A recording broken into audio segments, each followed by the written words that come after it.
JPS news channel में आप सभी का स्वागत है। मैं दिनेश कुमार शुक्ल आप सभी को सादर नमस्कार प्रणाम।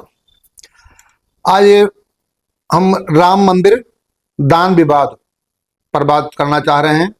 ये निकल कर आ रहा है कुछ लोगों के माध्यम से कि राम मंदिर का जो दान चंदा आता है उसकी चोरी हो गई है।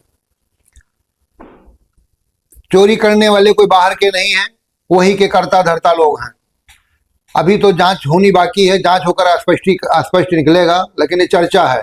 अभी स्पष्ट कोई किसी का नाम नहीं आया है, लेकिन चर्चा में है। अगर चर्चा में है तो कोई ना कोई बात तो जरूर होनी चाहिए।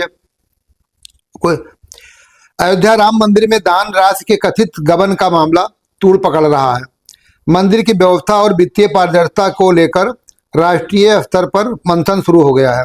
सूत्रों के अनुसार मामले में जांच प्रक्रिया के साथ साथ राष्ट्रीय स्वयंसेवक संघ ने भी पूरे घटनाक्रम की रिपोर्ट तलब की है।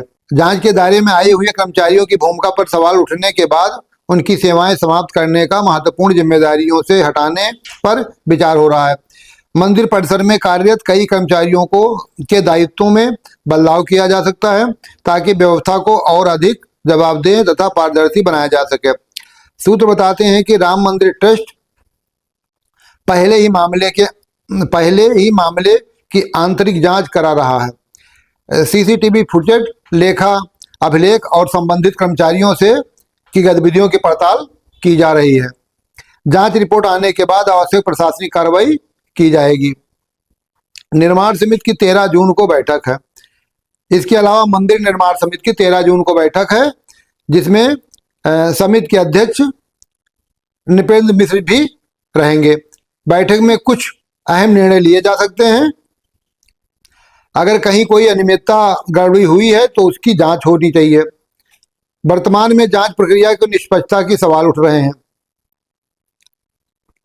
मंदिर में पूर्व लेखा अधिकारी महिपाल सिंह ने सोशल दावा किया कि लंबे समय से चोरी हो रही है।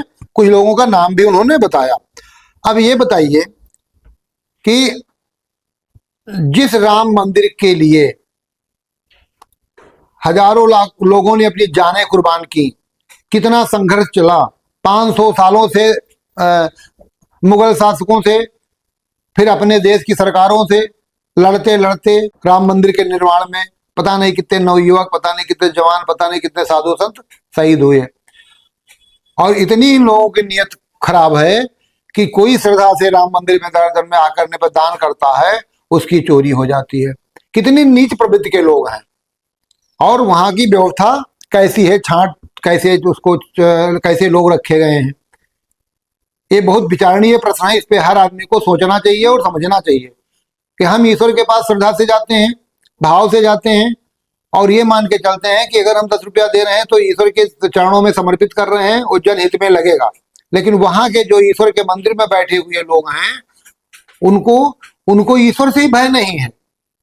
इसी को कहते हैं कलयुग, कि लोग आ करके दूर से ईश्वर पे समर्पित करते हैं, अपने को मानते हैं, उनकी श्रद्धा व आस्था है। लेकिन जो वहां पे बैठा हुआ है भगवान के घर में, कहते हैं भगवान के घर में अंधेरा, और जो वहां पे बैठा हुआ है उसको ईश्वर में लगाव ही नहीं है। अगर वो ईश्वर को डरता, ईश्वर को मानता, भगवान को मानता, राम का थोड़ा भी सम्मान उसके होता, तो कभी ऐसी चोरी नहीं होती।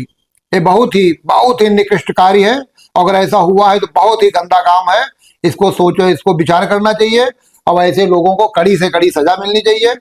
ये मेरे जेपीएस न्यूज चैनल के माध्यम से जहां तक हमें जानकारी मिली है कि इस पे सख्ती से सख्त कार्रवाई हो, और अगर ये गलत हवा उड़ाई गई हो तो सारे उन लोगों पे जो सबसे पहले इसको गलत हवा उड़ा रहे हैं, बना रहे हैं, उन पे कार्रवाई हो। और अगर कोई दोषी पाया जाता है, कड़ी से कड़ी उसको सजा दी जाए, फांसी की सजा दी जाए, क्योंकि वो भगवान को नहीं डरता, भगवान के सामने उसने अन्याय किया है। इसी के साथ जेपीएस न्यूज चैनल आप सभी दर्शकों को बहुत बहुत धन्यवाद देता है कि आपने समय दिया, और पुनः ये मांग करता है कि ये राम मंदिर भवन का जो प्रकरण है तो बहुत गंभीरता से सरकार जांच करे, दोषियों के सजा दे, और अगर ऐसी घटना नहीं घटी है तो जो सबसे पहले इसको प्रचारित किया है, अफवाह फैलाई है, उस पर कार्रवाई होनी चाहिए। धन्यवाद, सादर नमस्कार, प्रणाम।